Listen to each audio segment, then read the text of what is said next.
I watched 365 Days last night. Have you heard about this movie? No. I actually can't say that it's my least favorite movie ever, like the worst movie ever, because there's a ton of fucking in it, and hey, that makes it better. So it's basically like it's like 50 Shades of Grey, but like souped up a little bit. Okay, it's a Netflix movie. Yes, Netflix movie. Okay, I know. Which I am on board, by the way. Netflix movies, I tip my cap. They're never gonna like win awards, but that fucking algorithm that just knows like here's how to make a movie that like is gonna be dumb, entertainment that people are just gonna love or not love, but just watch. I'll trust them. I know what I'm getting into, but I trust it. But I read up on this movie, and it says the one article I read was all these tweets from people saying, I accidentally watched 365 Days with my parents and like, oh my God, what have I done? And then I read one that was like, there's a scene involving oral sex on an airplane, 2 times where spit is used as lubricant, like this scene, that scene, and frontal from male and female. I'm like, all right, fuck it. I'll watch. Nope. Yeah, you got me. The plot is so comically bad. This dude kidnaps a girl and holds her hostage and says, in 365 days, I'm going to make you fall in love with me. It's like some Beauty and the Beast, like porn type shit. But like she flat out is, and they brush over these things. Like she's on vacation with her husband, who she doesn't like. And then like 30 seconds later, she's kidnapped and in a mansion. They don't even show how it happened, why it happened. And she's just like going along with it. She goes from like imprisoned against her will, like assault victim, to doing a Pretty Woman shopping montage in maybe 4 minutes. It is so bad. And but they do some serious fucking in this movie. And I know we were just talking with Kevin Bacon. Interview will be out next week. We're talking about how Hollywood is talking about how to handle sex scenes in post-corona, saying that it's either got to be done away altogether, or they're going to do green screen or CGI. So like sex scenes are going to be, a precarious thing for the future. Well, 365 got it in right beforehand. I don't know how you can be an actor, like a non-porn actor, and do these sex scenes. It's crazy. See, he's got a flight attendant's head, and he's like just ramming it into his dick. And they do this thing where like you just see her head and her mouth bobbing, but on like the last scene, you see that she's actually sucking something. Like there's like a prosthetic dick there that's going in her. Like you can see like a flesh-colored shaft of some sort that she's actually sucking. I was like, you might as well just suck his dick at this point. She's got, dude, John, when the scene's over, mascara running down the face, she's wiping her mouth and her eyes from the tears. I mean, it was like some real life shit. And then the sex scenes with the other girl is like from behind, on top of her, choking her, hitting her, like crazy shit. See, you said like it makes a movie better. That movie you're describing does not appeal to me at all. Too much? You little prude bitch. It's just like if I'm gonna go, I'll go all the way. Mm-hmm. Like I don't. Yeah. Like a movie based on like I've never seen any of the 50 Shades of Grey. That doesn't appeal to me. I'm like if I'm gonna do it, I'm gonna do it right. Yep.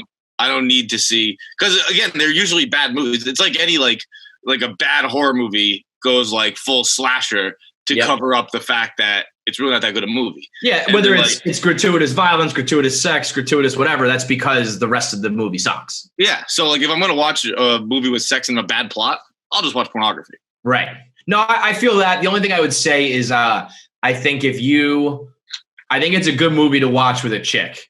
Like if you're hooking up or like newly dating or whatever, and you're not just in like full-blown like deviant mode, like we're just gonna fuck like animals. If you're trying to like ease into that, I think it would be a good movie. Be like, oh, let's watch this, it's like a sexy thing, and then all of a sudden you're having conversations about spitting on it and shit like that. But like I can't imagine being a regular actor. I mean, he looks down and he just like drips a fucking spit on her. That sounds gross. It is. I want to see that. It's great, John. It's great. It's the chicken is very sexy. I don't know. What article I see on it? It was like it glorifies like Stockholm syndrome, I think. Yeah. Well, it's problematic as fuck. Really? If you wanted to really get into it, like this is a bad movie with a bad message, but it's like, it literally is like Beauty and the Beast. Like they've been doing this shit for a long time, but it's weird when he's blatantly like, she's like, get me out of here. Like you're holding me against my will. And he's like, you are going to love me in 365 days. No, you're raping me. You're fucking raping me right now. Right on the cross. Dude, how do you man, shout out to pitch people. Cause how do you pitch that? How do you pitch that with a straight face? I'm legit surprised it passed in this era because it really was. I mean, you could say it's sexy and sex sells, but if I was a Netflix exec, I'd be like, yeah, but it's not worth the backlash of condoning rape or whatever, whatever the takes are going to be. I'm just picturing the meeting at Netflix headquarters, and they're like, all right, so you know how incels and nice guys are the big thing on the internet right now? We're gonna really make that look good. Okay, yeah. we're gonna pop. We're gonna kidnap a woman. They're not gonna let her go. They're gonna rape her incessantly, and it sounds like the plot that Danny DeVito wouldn't do. Yes. Well, you know what they do? The one thing they do very early on, he's grab her by the fucking throat and throws her against the wall, and he's like, "I will never do anything you don't want me to do. I will never touch you without permission." I'm like, well, you literally just threw her up against the wall by her neck, but I guess he means touch your vagina. That was all consensual. She's the one who says when he can and can't. So I guess that would be, you know what he does in one scene? Man, I'm thinking through this. He has one of those 50 Shades beds with the fucking chains and shackles and shit. And he ties her up and he's like, I'm going to show you what you're missing. And he brings in another chick and she blows him in front of the girl. And I was thinking, that's what I'm missing? Sucking your dick?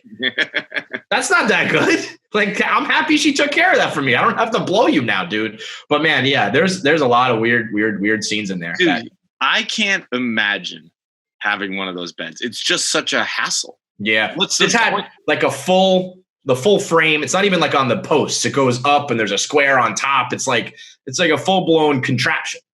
It's such a small part of your life. Yeah.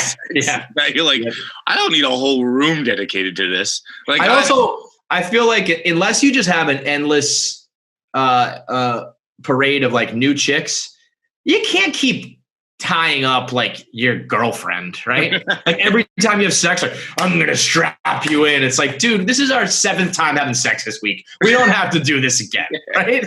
Come on. We're at this point, we get shot clocks. All right, we got 8 minutes. Imagine setting up for that. That to me is almost like people who get ready for bed. Whereas I'm just gonna go to bed. I'm not gonna get ready for. I'm not gonna get ready to have sex. I'm just gonna have sex, and that's gonna be. Yeah, we don't need to do that. You don't need to dress up. It's fun every now and then, but to have a whole, like you said, room or bed. And then the pressure of having that room. Every time you have guests over, you gotta be okay, I really hope they don't ask about this room. That's just a conversation I don't really want to have.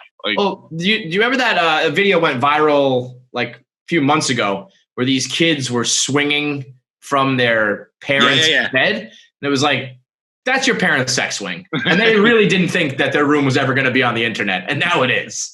And you guys are 9 years old and you're mom and dad's fucking, that's where they hang their clothes or whatever. It's no, that's how your parents fuck, kids. Now you put them on blast, you idiots.